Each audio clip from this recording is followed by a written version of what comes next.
Hola, buenas noches. Aquí estamos en otro martes de psicopoesía, en este espacio en el cual el psicoanálisis y la poesía se dan la mano para llegar a una palabra abierta.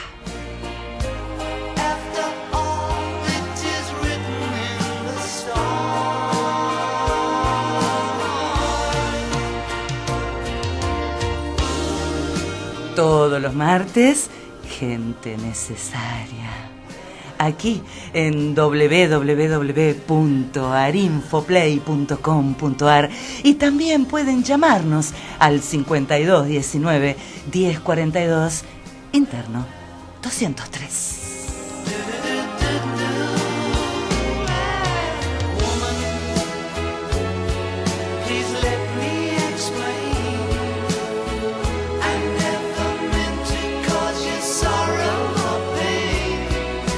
Y ya así nomás, ¿sí? Sin más preparativos, quiero mandarles un abracito, pero un apretadito abrazo a Romina Laura Sacelli, a Héctor Cabot, un más que apretadito abrazo, ¿sí? A Blanca Escurra, a María Natalia Abdo, que ha tenido la generosidad de mandarnos un material que dentro de un ratito vamos a leer. A Vivian Cast, un abrazo muy fuerte. A Maggie Rodríguez Suárez, con la cual dentro de muy poquito también charlaremos.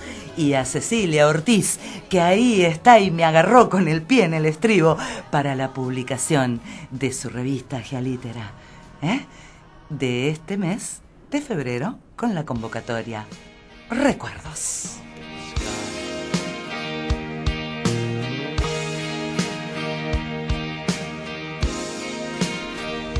Y brevemente, gente necesaria, como anduve diciendo por ahí, el jueves se estrena Neruda. Y hay que ver Neruda, ¿sí? Hay que ver Neruda porque tiene esa faceta, ¿sabe usted? Invitado también, a usted le cuento, ¿eh? Bueno. Esa faceta política de Neruda.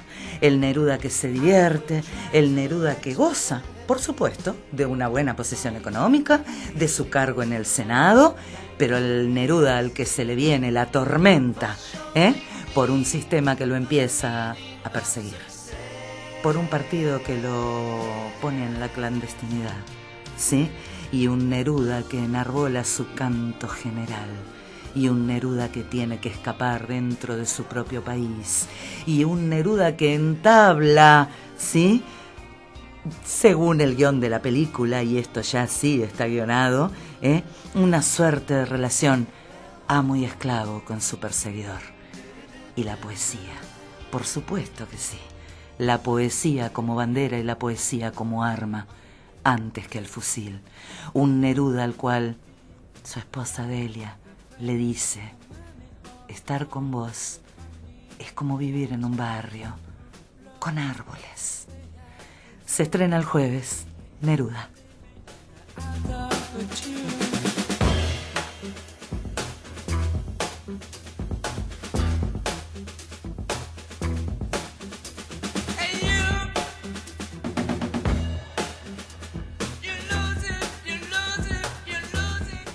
Entre tantos oficios ejerzo este que no es mío. Como un amo implacable, me obliga a trabajar de día, de noche, con dolor, con amor, bajo la lluvia, en la catástrofe, cuando se abren los brazos de la ternura o del alma, cuando la enfermedad hunde las manos. A este oficio me obligan los dolores ajenos, las lágrimas, los pañuelos saludadores, las promesas en medio del otoño o del fuego, los besos del encuentro, los besos del adiós. Todo me obliga a trabajar con las palabras, con la sangre. Nunca fui el dueño de mis cenizas, mis versos, rostros oscuros, los escriben como tirar contra la muerte.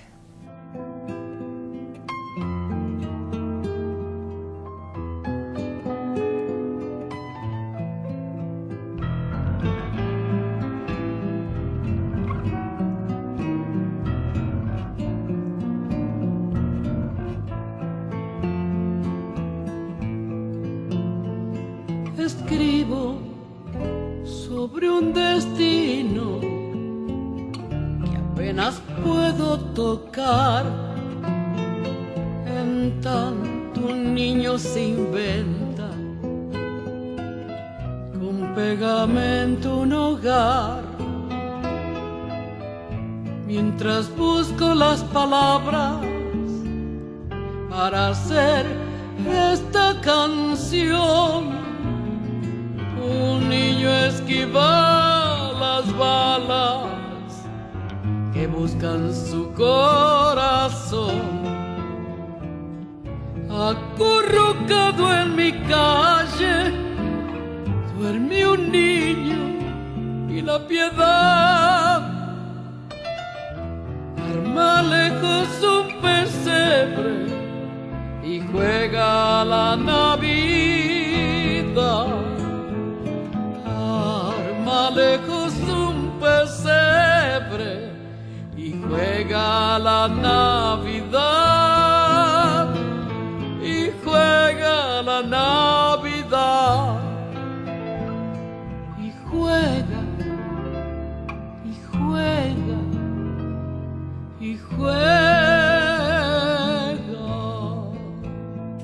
Y claro que sí, un niño juega y juega a la Navidad, porque un niño tiene que jugar, porque un niño puede simbolizar a través del juego, porque un niño nos debe preocupar y ocupar, porque es un niño, porque tenemos la obligación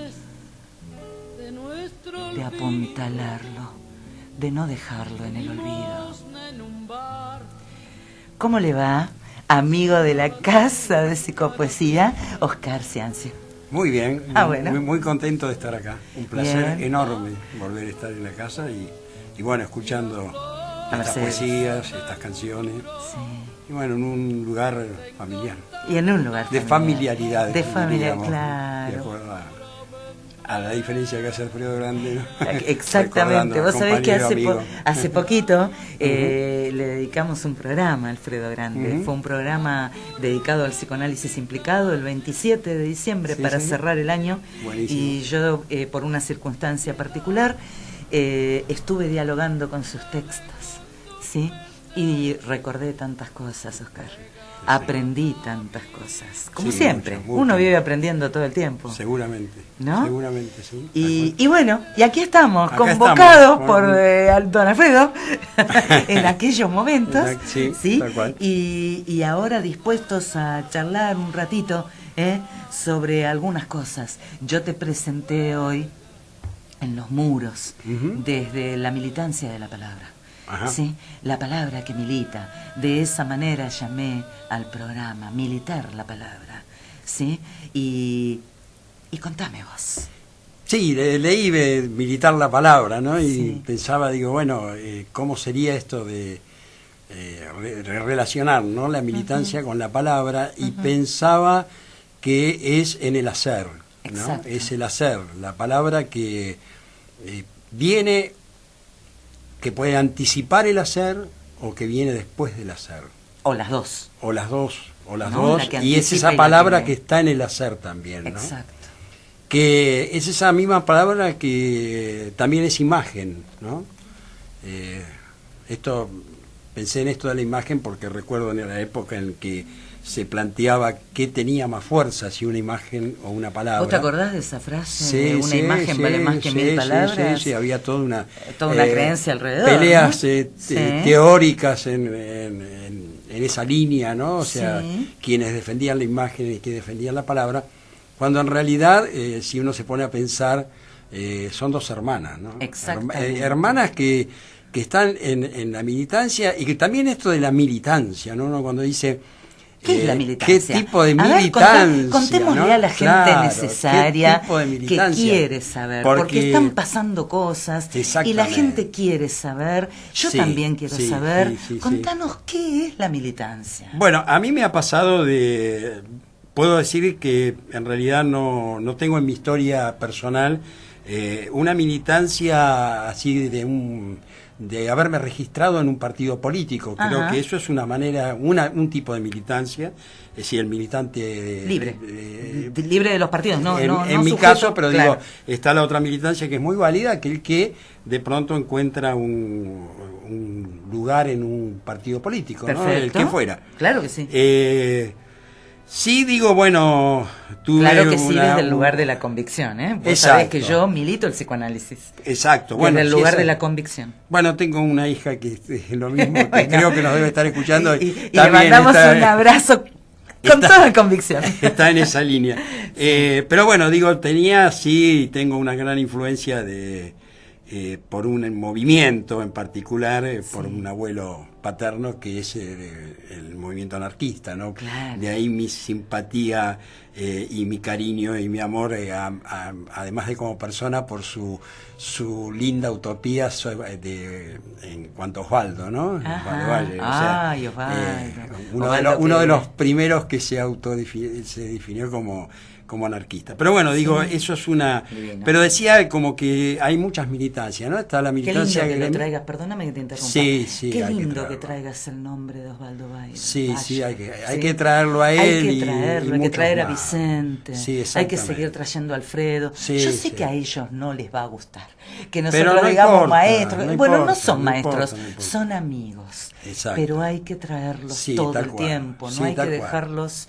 No, porque además hay que traerlos en este momento que ellos están con nosotros y que están y en lo concreto, en lo real, ellos están acompañando. Vos, por ejemplo, bueno, ahora estabas mencionando a Vicente y Alfredo, que yo digo, bueno, los Vicente tuvimos... está poniendo obras de teatro. Sí, y le levantaron una hace poco. Pero, sí, lo tuvimos este año, perdón, en el 2016, que los dos viajaron a Córdoba a lo que fue el encuentro de prácticas comunitarias en salud. Estuvieron ahí, estuvieron participando en los plenarios, bueno, como habitualmente hacen ellos, así que me parece que no es que uno los trae, sino que ellos están, digamos, y está bueno, sí, cuando no están presentes en el momento, sí recordar todo esto que son muchos años de estar luchando por una causa, ¿no? Un hacer. Como decía Pichón, ¿sí? Exactamente. Él se refería a los grupos operativos, bueno, pero en lo individual también, porque me junto con el que tengo al lado y ya somos grupo. Sí. Y si tenemos una tarea, ya somos grupo operativo. Es que a mí me parece que ese es el tema, ¿no? Sí. Por eso decía, bueno, las militancias, ¿no? Digo, la militancia en la tarea, ¿no? La tarea, bueno, yo decía que no estuve en una militancia partidista, sí estuve en un momento de mi vida en una militancia gremial, de la cual me fui, tengo que decirlo, porque ¿por qué no decirlo? Me fui bastante decepcionado. Digamos, por cómo se trastoca, por lo menos en el momento en que yo viví esa experiencia. ¿De qué época hablamos?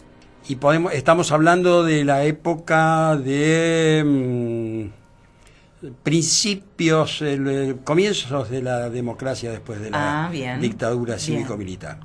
O sea, yo ya venía, digamos, trabajando en el tema gremial, o sea... Veníamos haciendo un par de denuncias en la Secretaría de Comunicaciones, y eso me llevó a mí a ser parte de la comisión directiva del gremio que ganó, era parte de esa comisión porque estaba en un grupo que veníamos denunciando y habíamos sido habíamos resonado, digamos, en ese sector y nos dio ese lugar. Pero digo, me fui porque vi cómo se trastocaba a veces el sentido, digamos, de como un delegado cuando empezaba a entrar en esta cuestión ya de ocupar otro tipo de cargos a nivel gremial. Había, me parece, una cuestión en pasar esa línea tan delgada que es entre lo que es el acuerdo, podemos decir, la estrategia con la traición. Exactamente. Entonces eso me generó una cuestión que, evidentemente, yo ya en esa época también mi actividad estaba en el arte y tomé la decisión de que no era ese el lugar Que me había equivocado en ese tipo de militancia, en mi caso, ¿no? Sí, bueno, conocí otros militantes gremiales con mucha fuerza. Me saco el sombrero, que aunque uno lo traje, pero me lo saco. Bueno, el sombrero, las narices. Ante el gringo Tosco, por ejemplo, que realmente para mí fue, justamente es uno de los... Muy relacionado también con Vicente. Muy relacionado con Vicente, y yo tuve, siempre lo cuento porque digo, para mí era... a mí me decían el gringo porque yo era el único que venía en esa comisión de la Secretaría de Comunicaciones. Ajá. Todos los demás eran del correo. Ajá. Entonces ellos me habían puesto ese nombre, y yo cuando me enteré que había otro gringo, que era el Tosco, dije, bueno, vamos a tener que hacer... los videos que estamos todos y esto es una fiesta. Pero digo, bueno... Y sí, ¿ves? Y está bueno, yo no me estoy riendo de la figura que vos nombrás. Sí, no, para estoy nada, para recordando nada. Junto con vos, aprendiendo de vos, a que no se nos borren los nombres. No se tienen que borrar, no, y me vienen miles en la cabeza. El otro día pensaba, por ejemplo, estábamos hablando, ayer inclusive estuve en una charla de Oscar Mogiano sobre arte. ¿En Barbecho? Sí, en Barbecho, sobre arte terapia. Sí. Y ahora como me siento, y enseguida cuando él hablaba y todo, a mí me trajo otro nombre, que digo también, cómo no recordarlo, al Tato Pavlovsky, ¿no? Uy, o sea, cuántas personas uno dice... y desde varios lugares, porque Pavlovsky hizo escuela desde el psicoanálisis, desde el psicodrama, desde todo, y todo. Desde la política. Desde la política, el psicodrama, desde el teatro, porque digamos fue un excelente director, un gran intérprete de sus propias obras, ¿no? Con una fuerza, una potencia increíble, y sentó escuela. ¿no? Sí, cómo no, y lo que denunciaba, y en el momento que lo denunciaba, el compromiso en el que se ponía. Eso también es importante, y si vos me dejás, en un ratito vamos a hablar de eso, del momento. ¿Cómo no? ¿Sí? Hace un ratito estuvimos hablando algo de eso. El momento. No hay ni un antes ni un después. No hay un momento anticipado ni un momento perdido. Hay un momento justo para hacer.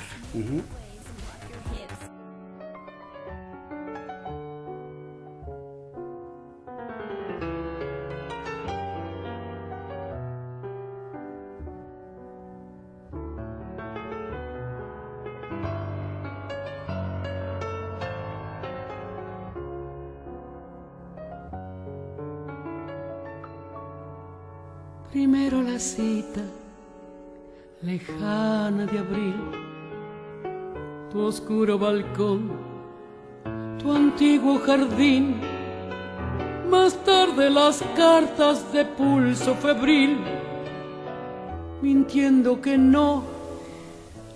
A contramano.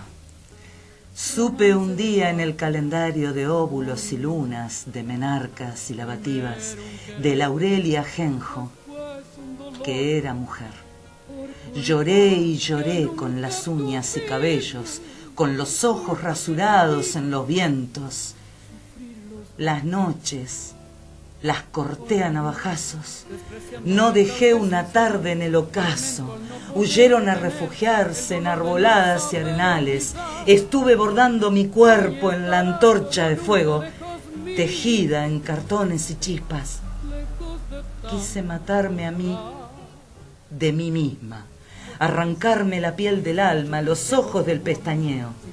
En mi vientre, tuercas, clavos y tornillos disponen su hechicería fantasmal, de hembra exilada, de niña en una fuente seca, de rebelde Juana sin la espada y la batalla. Puse pólvora en las palabras blasfemas del poniente en el este, gotas en los rayos amarillos y naranjas, sangre en el rito de la nada, mi desnudez en los puntos cardinales al simpático gallito de la capilla del barrio. La geometría del espejo me devolvió las manos en saludos y pañuelos, los ojos en círculos, cenizas, el olfato apretado a la nariz, la huella de una sonrisa en la boca, escapándose de un bostezo.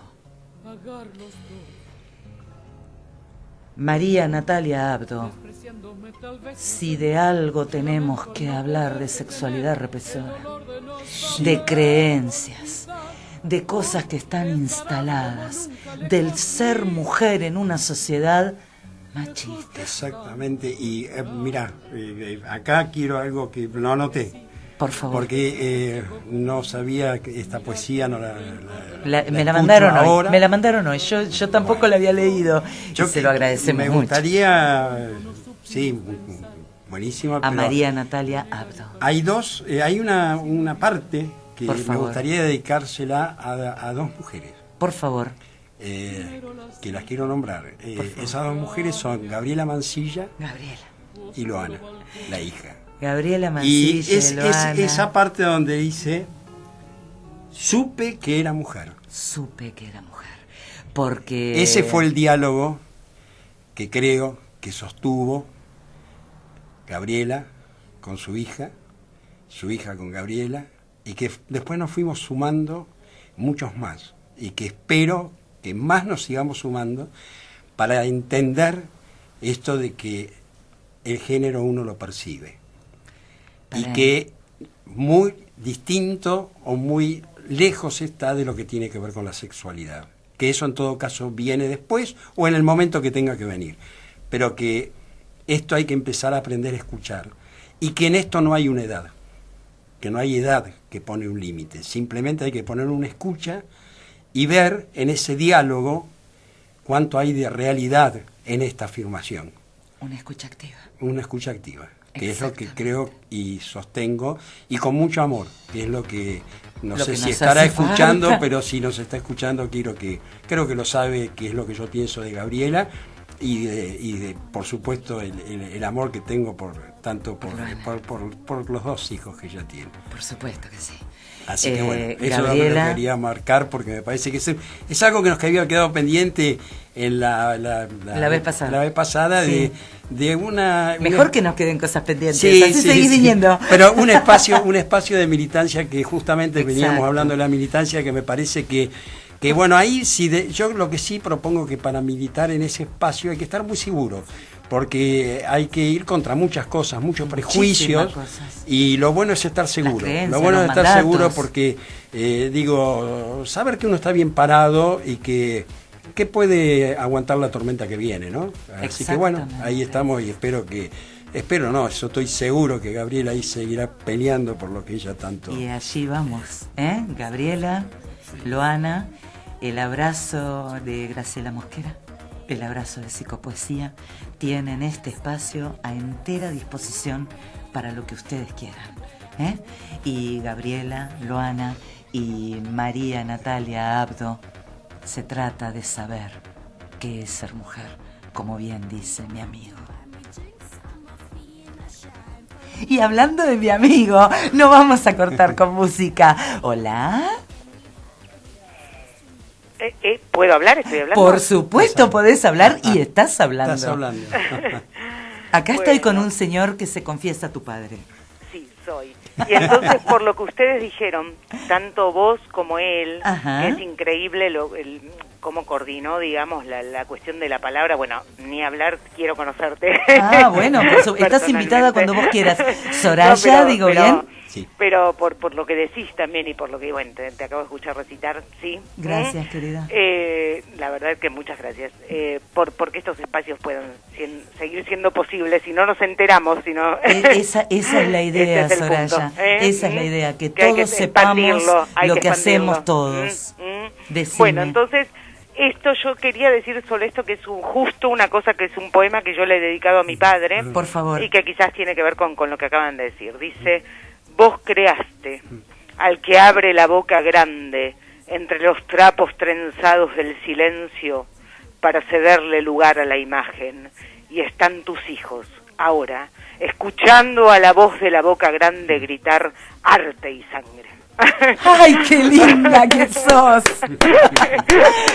Arte y sangre. Así me gusta. Nos vamos a encontrar un día que vos puedas. Dale. Te voy a dar con toda mi humildad, pero porque me gustaría que leas ese ensayo que escribí, Impulso a la Palabra, que tiene que ver un poquito con arte y sangre. Bueno, muchísimas gracias. Gracias, querida. Besitos grandes, gracias. Chao. Gracias. No te dejamos hablar. Gracias, Soraya. Un beso muy grande. Besito, chao. say Ed.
esta pena, ni la ingrata condena de mirar hacia atrás.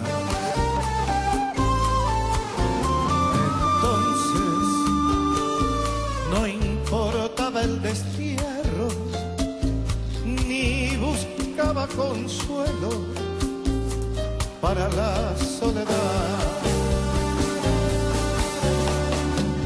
Yo tenía solo el horizonte. Claro que sí, tenía el horizonte, Don Oscar Ciancio, tenía el horizonte que contenía esa dulzura de Soraya. También, sí, y el placer de las convicciones. Sí. El disfrute de las convicciones, el deseo puesto, hecho carne y puesto en las convicciones, como ella dice, el arte a sangre. Nunca escuché definir de una manera más maravillosa a un papá. Y ese papá, yo ahora le voy a preguntar y le voy a decir de la mano de don Alfredo, en este concepto de lo implicado, del psicoanálisis implicado, y que vos me digas, ¿qué es esto del arte implicado, Oscar? Sí. En sus distintas vertientes. Bueno, en mi caso tomo el término de arte implicado, después a posterior lo conozco a Alfredo con el tema del psicoanálisis implicado, y en un punto voy viendo que hay muchos elementos que lo relacionan, ¿no? Claro. En el sentido de que, bueno, yo venía y vengo de una formación académica. Yo estuve en la Escuela de Bellas Artes. ¿Vos pintabas? Nosotros nos formaban, es claro, yo en su momento estuve en la escuela, me dediqué al grabado, la pintura, hacía, después, bueno, hice mucho tiempo, hacía arte correo, libro de artistas, toda la línea, digamos, de más que tenía que ver con la imagen y con la plástica, ¿no? Claro. Que fue teniendo distintos nombres. Después fui entrando también más en la parte de lo que eran las intervenciones, donde ya uno ponía el cuerpo y demás. Sí viví en un periodo, la época estamos hablando de los años fines de los 60, principios de los 70, la etapa de Ditela, las galerías de la calle Florida, el Moderno, toda una época donde... La Vanguardia. Claro, era toda una época donde todo esto, había espacios para exponer. Exacto. Estaba Van Riel, había un sí. montón de lugares. Sí. Uno, por ejemplo, cuando iba ahí al Moderno, al Florida, era porque uno iba ahí porque sabía que después de estar trabajando en el taller, venían y se repartían los catálogos donde se hacían las exposiciones, que eran las inauguraciones, a donde íbamos a compartir el buen vino. Ah, qué rico. Pero claro, pero había galerías, había un movimiento, digamos, que daba lugar a que eso tuviera, y además era un espacio de donde aparecía un arte también que tenía que ver con una cierta, había un arte contestatario, un arte social, impulsado por la obra, digamos, de Berni. Castagnino, la parte no muy vista de él, pero que sí él tiene toda Habían pasado por la movida de Siqueiros. Siqueiros, ¿sí? Estaba, bueno, en la parte de grabado teníamos esa gran maestra y amiga para mí, sí. Aida Carballo, un personaje que marcó generaciones. Exacto. Bueno, era todo un movimiento. Era otra Buenos Aires. Era otro Buenos Aires. No había computadoras, no había celulares, nada de eso, había reuniones de arte, había difusión. Había difusión, había, o sea, era otro momento. Después eso se fue terminando, bueno, obviamente ya sabemos todo lo que vino a posterior y demás. Sí. Tuvimos una época oscura, inclusive en la producción artística. Y las galerías empezaron a desaparecer, ya se empezaba a exponer en un club, en un bar. Y yo venía durante un tiempo bastante largo haciendo una exposición por año, mandando a salones y demás. En un momento determinado empecé a pensar de que esto de exponer en un bar, notaba, en un momento expongo con un amigo, vamos al bar y estábamos ahí charlando, tomando un vino y decíamos, pero che, están los cuadros colgados en la pared y nadie mira los cuadros. Entonces sentimos como que era un poco una cuestión que ya había que buscar otra cuestión. Exacto. Entonces ahí pensamos en que ya estaba la corriente esta a través de cuando surge el grupo Amnistía, la corriente ya en Europa había una corriente que hablaba de arte implicado, que era un arte más, digamos que no era el artista que mostraba una realidad social donde marcaba una diferencia de clases, ¿no? Entre lo que era la gente que tenía que vivir en total pobreza con la otra cara, que era el que vivía en total con todos los recursos. Exacto. Entonces era un arte donde ya el artista de alguna manera ponía en la obra la mirada territorial del lugar a donde trabajaba, o sea que se iba a un lugar, trabajaba con la gente del lugar y sacrificaba en parte su estética para tratar de generar una obra colectiva, lo cual no es fácil, no se logra habitualmente porque evidentemente hay todo un proceso que, digo que esto es otra cosa, además, distinta a lo que es arte terapia, ¿no? O sea, porque el arte terapia es un lugar a donde uno utiliza el arte como una herramienta para que otra persona pueda expresarse. Claro. O sea, no se pide una excelencia en la producción estética. Por ahí en el arte implicado tampoco hay la exigencia de una excelencia como la puede tener un artista que quiere desarrollar su obra personal. Yo pero puedo decir que es un texto, el arte implicado. Claro, es un texto colectivo. Colectivo. Es un como es una imagen colectiva. Exacto. Por eso digo sacrifica, texto entre comillas, ¿no? Exactamente. Como para dar una lectura de una realidad social en forma colectiva.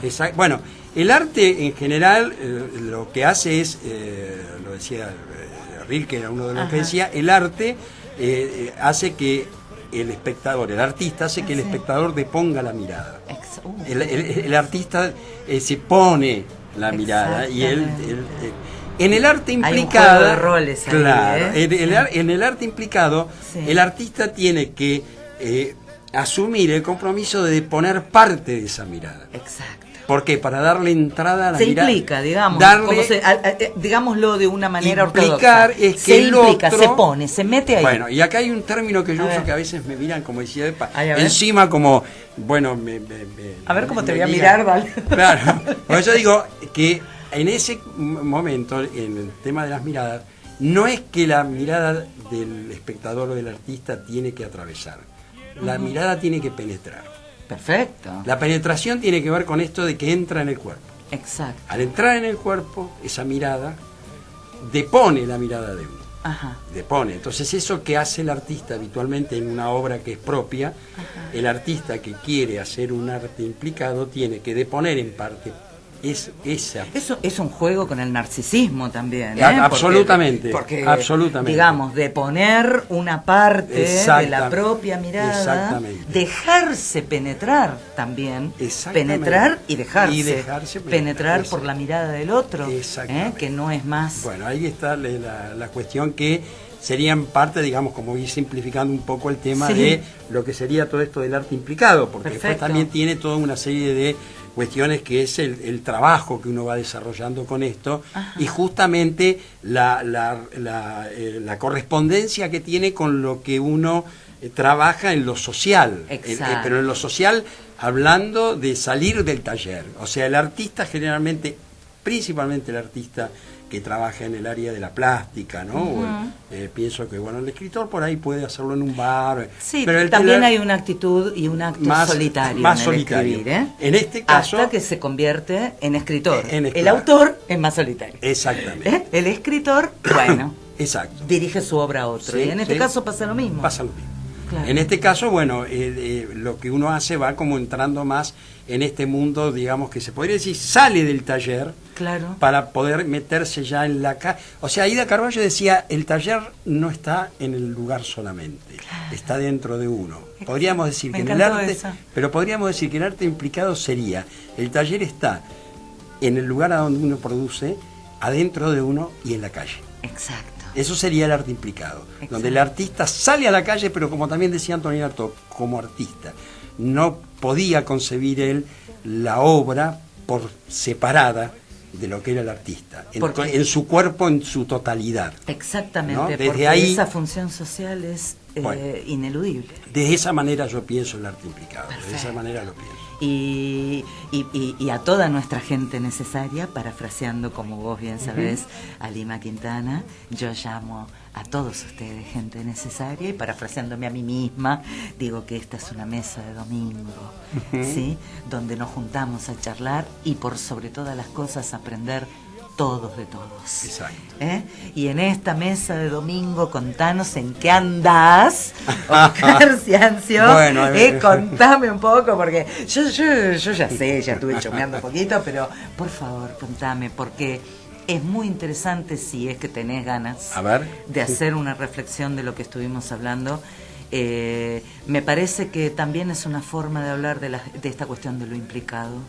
Sí, bueno, ya corriéndonos un poquito del arte. ¿Sí? Bueno, pero como nos apura el tiempo, bueno, te voy apabullando con distintas cosas. Sí. Pero estaría bueno si vos querés. Sí, cómo no. Bueno, yo durante mucho tiempo, después de tener esta idea y salir, desde siempre relacioné el arte a la locura, ¿no? Vengo justamente, como decía, en la época donde yo me empecé a formar, que todavía estaba vivo Aldo Pellegrini, Pichón Rivière, eran personas que ya con sus años maestros, pero que estaban vivos, donde se hablaba mucho en el ambiente del arte, y en la escuela mismo estudiábamos, pero se hablaba de arte y locura, no se hablaba de arte y salud mental. Te digo algo, yo hice un seminario en la Librería de las Madres, cuya cabeza era el señor Cito Lema, y se llamaba Arte y Locura en la Sociedad. Claro, se hablaba de 3 años, bueno, porque Vicente probablemente haya sostenido, hablaba mucho, pero probablemente Vicente haya sostenido, obviamente, pero por supuesto ha sostenido que sí, muy interesante seguir pensando en esto, claro, ¿no? Y no está mal, y no está mal. Para nada, las cosas, bueno, se van como superando, sin olvidar las anteriores, las buenas cosas, ¿no? Ahora, a mí lo que me pasó con todo esto, bueno, yo de muy temprano edad, bueno, el hecho que dije antes que fui alumno y después amigo de Aida Carballo, y yo con Aida y de alguna manera a través de su palabra y de sus relatos y de conocer de su vida, obviamente ella también, de su pasar por el manicomio, me ligó a este lugar.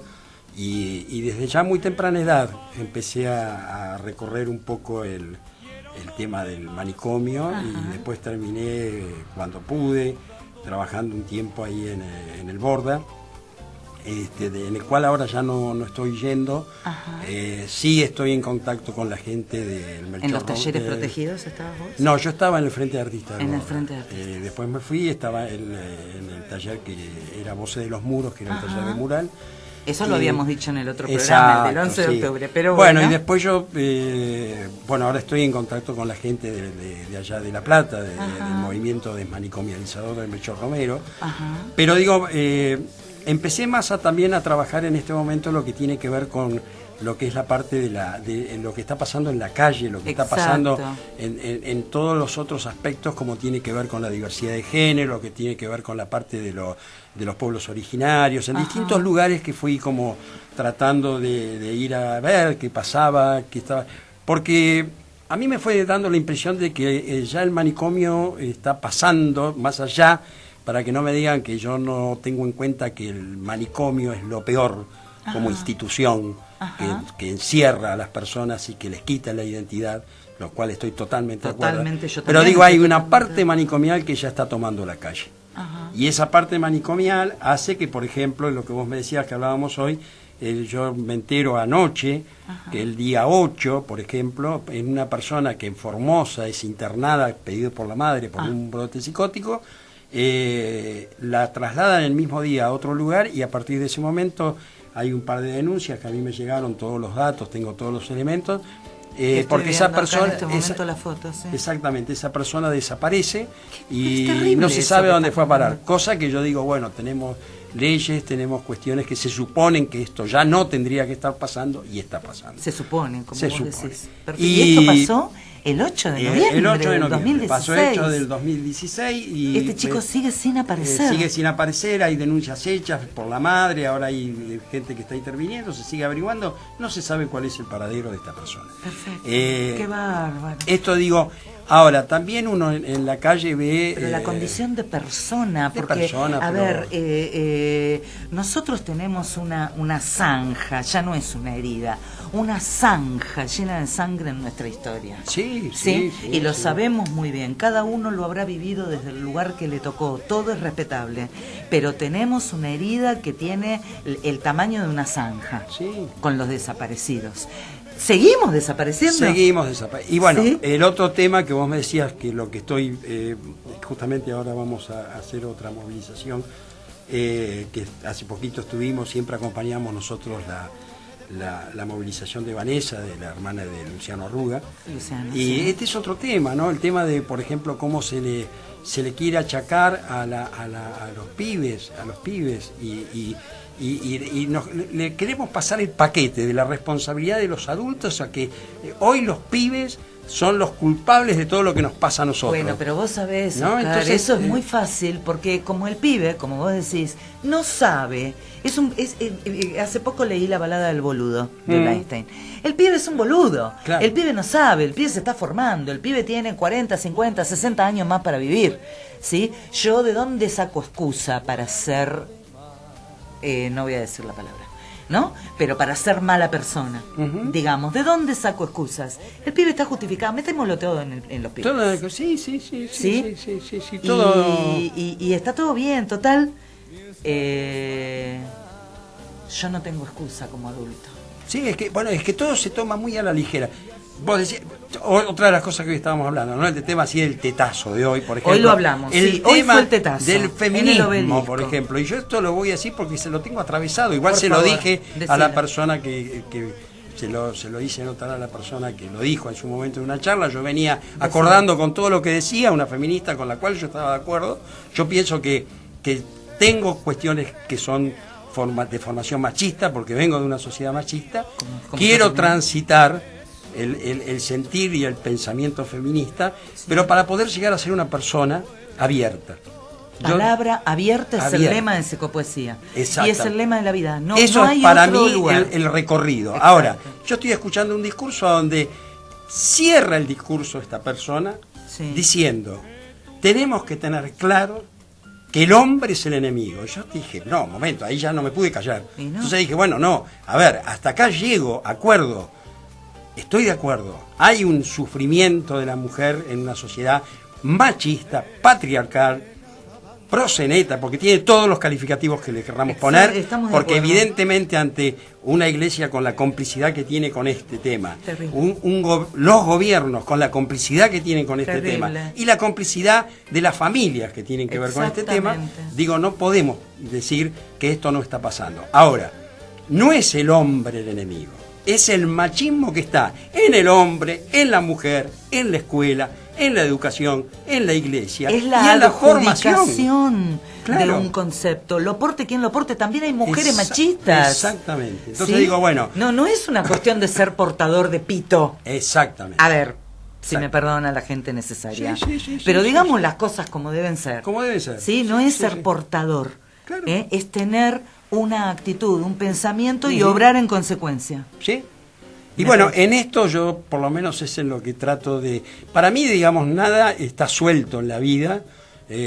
Uno va haciendo vínculos, Claro. hace vínculos con distintas personas, con las únicas personas que uno tiene que tener claro, porque no se puede hacer vínculos, porque digo, ahí hay una línea, es con el enemigo. Por supuesto. Que esto me parece que también hay que empezar a aclararlo. También hay que empezar Yo a no puedo aclarar. tener una... Porque el enemigo va a hacer un acuerdo conmigo, pero ¿para qué? Para joderme. Perdón que lo diga No, con no, esta expresión. bueno, y bueno, hoy tenemos licencia. Pero es así. Sí. Porque si es un enemigo, no voy a pensar que de golpe, por arte de magia, porque yo creo que hay una magia que uno construye, no una magia que viene de la nada. Es decir, por arte de magia este enemigo me va a empezar a amar.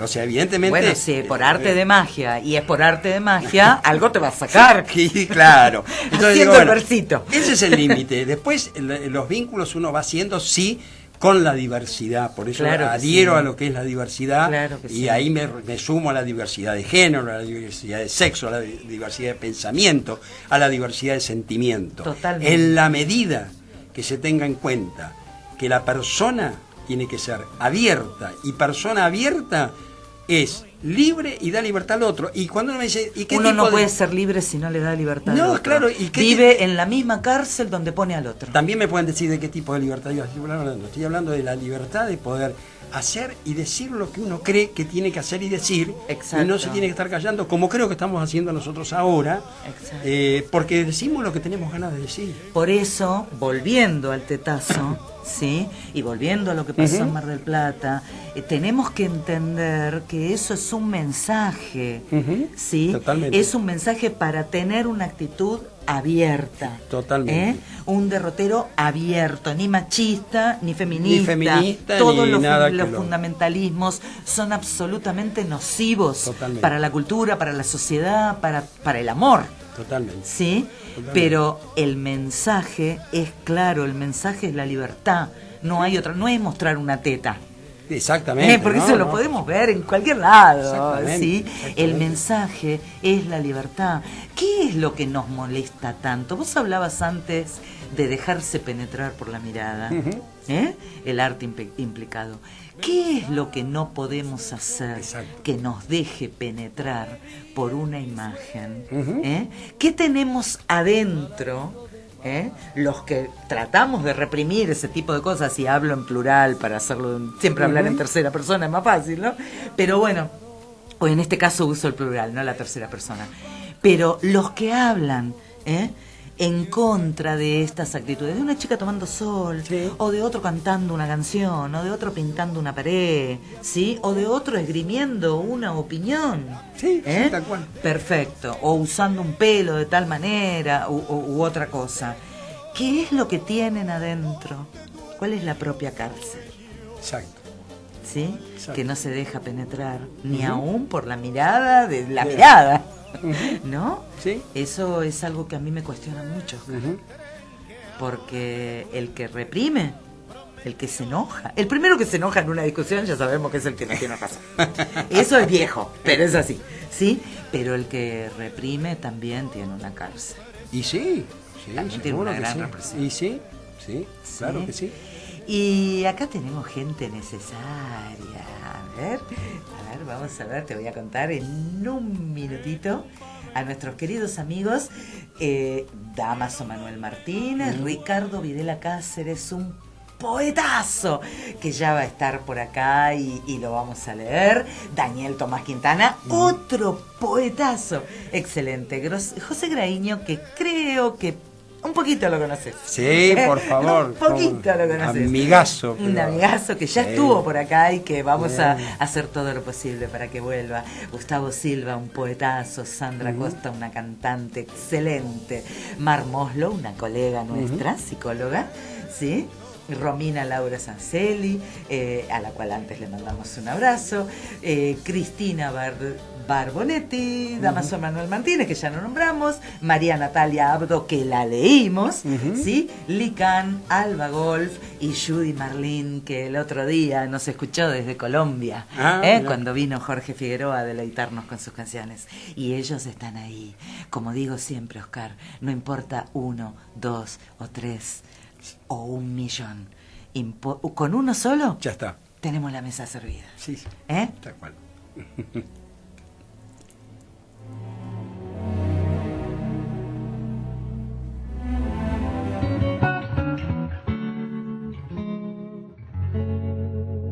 Hasta ahora exactamente hay un niño en la calle, hay un niño en la calle.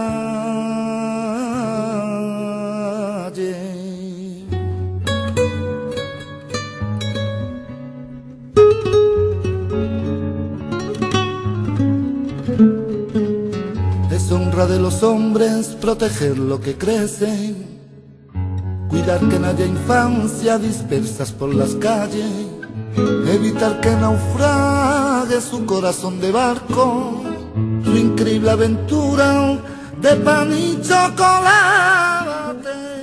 Por favor. Bueno, no, simplemente contar de que cuando venía para acá, como pensaba que era venía un programa donde obviamente iba a haber poesía, hubo poesía. Íbamos a hablar de arte, íbamos a hablar de realidades, íbamos a hablar de locura, íbamos a hablar de un montón de cosas. Agarré, y realmente espero que me lo crean, agarré al azar un libro muy querido para mí. Ajá. Este es ya varios que he comprado para regalar, y este es el que me he quedado yo. De Antonina Artaud, sobre Van Gogh, el suicidado por la sociedad. Un libro que me parece que tiene actualidad en todo momento. Por supuesto que sí. Y lo que hice para ver, digo, bueno, vamos a hacer una cuestión. Abrí en una hoja al azar, puse un papelito, marqué y tomé una parte, solamente así, al azar también. Me muero por saber cuál es. Y la leo ahora, más o menos recuerdo lo que leí, y quiero, que me parece que tiene mucho que ver con lo que hablamos, pero bueno, vamos a leerla. Pues la humanidad no quiere tomarse el trabajo de vivir, de tomar parte en ese codeo natural entre las fuerzas que componen la realidad, con el objeto de obtener un cuerpo que ninguna tempestad pueda ya perjudicar. Siempre ha preferido meramente existir. En lo que respecta a la vida, acostumbra ir a buscarla en el genio mismo del artista.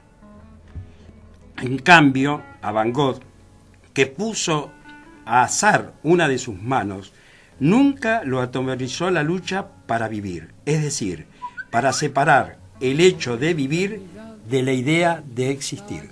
Esto es lo que tomé y me parece, pero lo estuvimos hablando en otras palabras. Bueno, esto realmente espero que me lo crean, porque le hago una propaganda a mi querido Antonio Artaud para que lean nada este menos, libro. No tenés propaganda. No, pero para que lea principalmente la gente joven que está militando por la vida. Después le sacamos una foto y lo subo porque para que se vea. Es de Editorial Argonauta. Y este es muy interesante porque está precedido por el prólogo de Aldo Pellegrini, un maestro que fue un investigador de todo el movimiento surrealista y que evidentemente tuvo un conocimiento sobremanera sobre la obra de Antonio Artaud y todos los poetas. Un conocimiento, ¿no?, que evidenció que algo, y me quedo con esto y lo remacho porque está excelente, remarco y remacho también, ¿sí?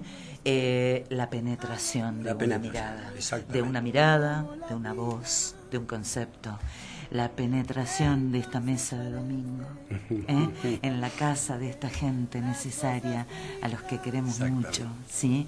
La penetración de esta vocecita de Wicca con las palabras de Armando Tejada Gómez, que nos dice que nos tenemos que ir, pero que nos vamos a seguir viendo, nos vamos a seguir viendo todo el tiempo, porque vos sos parte de este espacio. Muchas gracias. Contame, decile a la gente un chau. A ver. Bueno, un chau que es un hasta hola. Luego, un chau que es un hola. Sí, un chau que es un hola. Un placer enorme. Creo que estos lugares es importante que estén, que se multipliquen. Exacto. Que se multipliquen y que todos podamos decir fundamentalmente lo que sentimos, y después que lo podemos decir, poderlo poner en acción, más que en palabra, en acción, en movimiento, y que sea algo que sea compartido por todos, a pesar de las tormentas que vengan. Algo en lo cual todos nos involucramos en lo que hacen todos sabemos lo que hacemos. Exacto. Todos, donde los narcisismos tienen que bajar en prosecución de soluciones, ¿sí? De cosas efectivas, y como vos bien decís, cuando se termina de hablar, vienen las acciones. Por eso ya vendrá Psicopoesía Encuentras. Y como decimos, y a vos vamos a contar con vos, no vas a sopar. Como decimos siempre, ¿sí? Uno desaloja esas pequeñas cosas para poder alojar cosas. Exacto.